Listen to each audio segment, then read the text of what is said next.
Hey, ladies and gentlemen, this is Rick Niedermayer, and I'm coming to you with Raghouse Media for your weekly sports update. We're talking football this week, folks, and if you're going to talk football, you're going to talk about Patrick Mahomes. Super Bowl MVP, arguably the best football player in the world ever. But is he really worth 10 years, $450 million? After his incentives and bonuses on a contract he just signed last Monday with the Chiefs, he can make over a $500 million in incentives and bonuses with the team. Is he really worth that? We've never seen a 10-year contract in the NFL, let alone a $450 million contract in any sports in the North American history. Is he really worth it? Here's the staggering stat on it. He left money on the table. He could have signed for a lot more. That $500 million could have been guaranteed. That could have been what he was making before bonuses. But he left that on the table for the Chiefs to go out and sign other players to surround him to be able to make the Kansas City Chiefs competitive for the next 10 years while he is under center for the Chiefs.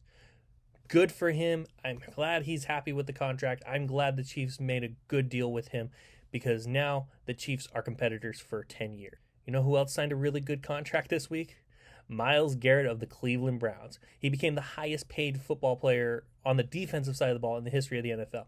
He signed a 5-year, $100 million contract. That $100 million is guaranteed.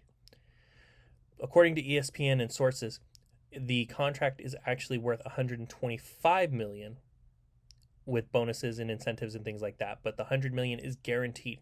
That is the highest amount of guaranteed money for a defensive player in NFL history. Second highest,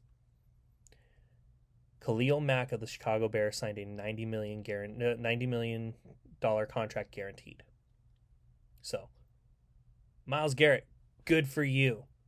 Derrick Henry, 4 years, $50 million. $25.5 million guaranteed. He was the NFL's leading rusher last year.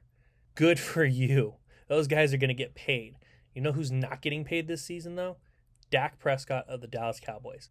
The franchise tag extension deadline was Wednesday at 4 p.m. Eastern time, and Dak Prescott was one of 12 players that did not sign an extension. He signed the franchise tag. Unfortunately, that just shows he's not happy with the contract that he was being offered by the Cowboys. They might lose him in the following season if they do not offer him what he thinks he's worth. But he's got to play. In order to get the money he wants, he's got to play. And he's got to play at a level he's never played at.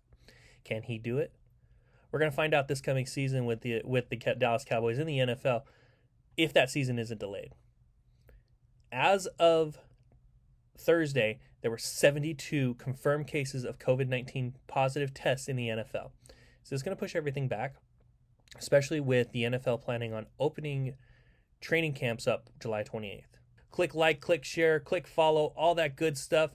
This is Rick Niedermayer again with Raghouse Media, and I will see you next time, folks.